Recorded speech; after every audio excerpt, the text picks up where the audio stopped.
Are you tired of painting unit after unit for your army project? All your miniatures are built straight out of box and share the same color scheme? Well, then this video is for you.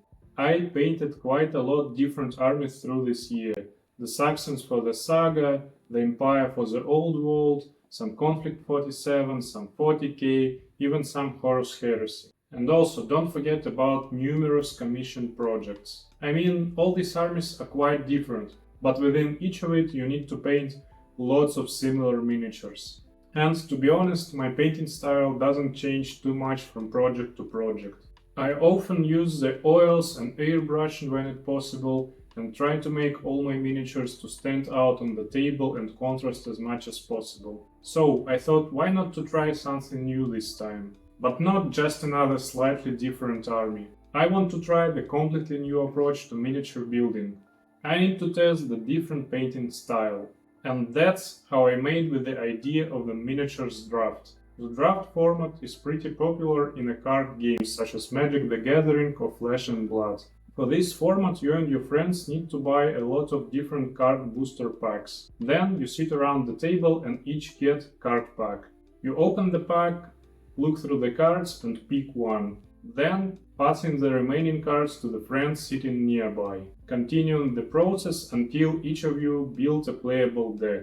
So, why not to try something similar but with miniatures? And lots of people in my gaming group have been looking to try some Frostgrave for a long time. It's a skirmish fantasy war game with about 10 miniatures per side, where you can build quite a diverse warbands. So, it sounds like a perfect game for the draft. And surprisingly, we have about 10 participants. And you know, it's kinda hard to organize and gather 10 middle-aged men. But finally, we did it. We ordered 11 different plastic boxes from the North Star.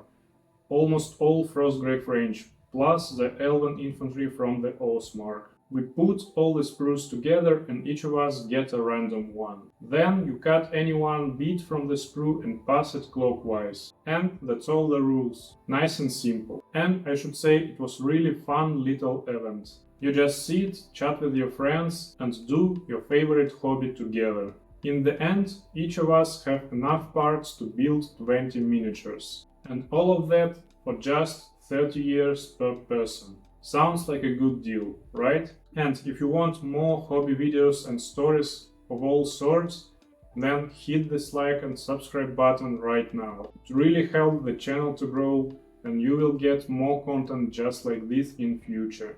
So, the next day I started planning my warband. In a Frostgrave, you always have a warband of 10 miniatures. You have a mighty wizard who searched the frozen ruins for forbidden knowledges, his apprentice, up to 4 specialists and a bunch of regular warriors. Some low-tier figures even free, so you always can have all the 10 men in a warband. And first of all, I decided to build the wizard. I really like that in Frostgrave you can brew different potions to buff your gang. So, I decided to build all my warband around this idea. The witch who leads the party is obsessed with creating the most powerful concoctions to boost the human possibilities. So, she's not just searching the ruins of the Frostgrave for long-forgotten knowledges, but also experimenting on her own retinue. I want her apprentice to look like a gatherer, who searches for new ingredients for witchcraft, so I give her a big rusty cleaver and lots of badges and pouches. Finally, I chose the musket head for the miniature. Maybe she's just a failed experiment, who knows. Then I started to build the warband specialists, a crossbowman and a treasure hunter to be exact. After all these elixirs they consumed, I'm not sure they're humans anymore. So, to represent this weird theme of mutation, I chose the bodies in racks and musket heads for all my warband. Next, I built the regular warriors, the man-at-arms with the mace and shield and the infantryman carrying a two-handed axe. Despite not being a specialist, these warriors are well equipped and have mediocre stats, but at this point I spent all the starting funds to recruit these fellas. Luckily, in a Frostgrave you can hire free gangers, the sneaky thieves armed with knives and hardy thugs carrying all sorts of hand weapons. So I choose to build 2 of each. And to wrap up, I glued lots of different bags, potions and flasks on all members on my warband. So, now I have my starting unique warband built and ready for painting. And I really like their creepy look. All this weird magic elixirs and experiment theme, perfect for October. And I still have enough details to build 10 more. But at first I want to play a couple of games of Frostgrave with this warband to have an idea of what I need to add in the future. So, now it's time to give them a proper paint job. And this time I also want to experiment with the painting style a little bit. So, I choose to try some underpainting. It's a pretty basic concept in a classic art when you establish the colorful lower layer and then paint over it. But you don't cover it completely, you still leave it in the deepest shadows. It helps to harmonize the overall painting and create some cool ambient. And in miniature painting, this technique is still kinda rare. For the first time I saw it about 5 years ago on Instagram, in a beautiful works of Marco and Alexandra from Craft World Studio. All these weird colors create really distinctive and eye-catching art style. For a long time I have wanted to try to paint in this way, but every time I come up with this idea, I find some reason to not do it now.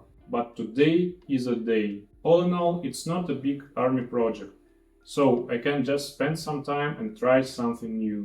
I wanted to finish it relatively quick, so I decided to paint only the witch. After I primed my model, I started establishing the underpainting. I picked the dark cold blue for the lower half of the model and magenta for the upper half, blending them a bit in the middle. I think this combination creates a really cool ambient shadow, like blue for overall cold snowy environment and purple for some magic aura. Also, this time I decided to limit my color palette for 5 colors: turquoise, orange, brown, tan and ice yellow, plus black and white. On such small painting project I feel less pressure and like to experiment with color mixing. What's more, it will reduce the overall dirtiness of the whole paint job. So I put my color straight on the palette and start to test different mixes. And first of all I decided to start painting the largest area of the miniature, the layered robe. I mixed a warm brownish grey for the lower robe and start to apply it. I try to work in a semi-transparent layer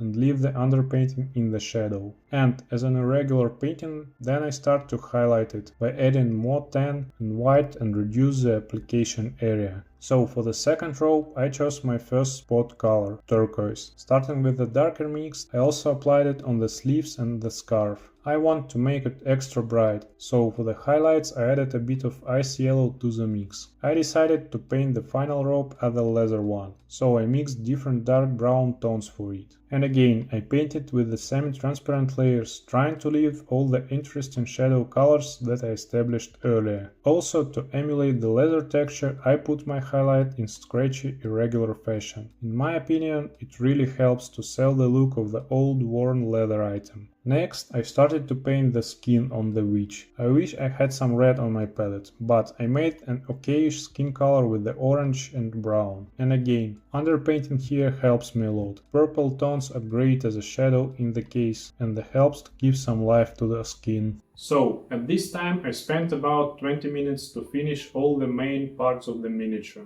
And I should say I quite like using this underpainting technique. It may sound weird, but in some way it's even faster and easier than a regular approach. I mean, you already establish all the shadow areas with the underpainting, so you don't need to think about the shadow color for each area, you already have it. What's more, you can start painting straight from the middle colors and quickly switch to the highlights. In my opinion, the main difficulty with this method is to choose the correct consistency and the size of your layers. The paint should be quite diluted and you need to leave the big enough areas of shadow to be able to see all this beautiful underpainting. So yeah, maybe I overpainted in some areas, but it's okay. I quite like how it looks now. Now I need to finish all the remaining details. At first I wanted to paint all the bags and pouches in some kind of reddish brown leather, but shortly I changed my mind. It will be a bit too bright, and I didn't want all these unnecessary details to draw their attention. So I decided to make it more like a cold grey brown. A pretty boring neutral color in its nature, to be honest. but thanks to our underpainting it still looks solid. I also applied the same color on her stuff and hair, but made it a bit brighter. And instead of short irregular scratches, I highlighted this area with the long vertical lines to simulate the wood grain on the stuff and the hair strands. At this moment I also decided to paint the bracers the same leather color as the upper rope and to add a couple more turquoise areas. First of all I painted a simple NMM on the metal rings on the stuff and all the small buckles. Second, I thought it would be nice to paint her hair tips turquoise. Maybe it's a result of a failed experiment, or the effect of the elixir evaporating during the brewing. Or she just painted her hairs a while ago, I don't know, it just looks cool. Finally, I need to paint all the potions and the magic orb on the top of the stuff. I wanted to make them the second point of an attention, so I chose to paint them bright orange. The color contrasts really well with the overall quite dark miniature, and to boost the luminosity even more I added some ice yellow for the final highlights. And that's all. As a final cherry on top, I decorated the base with the mud and melted snow. It's quite simple and in my opinion suits the frozen ruins of Frostgrave very well. And if you want to know how I made such bases in details, just watch my latest video about the Conflict 47 axes. But now it's time for the final reveal.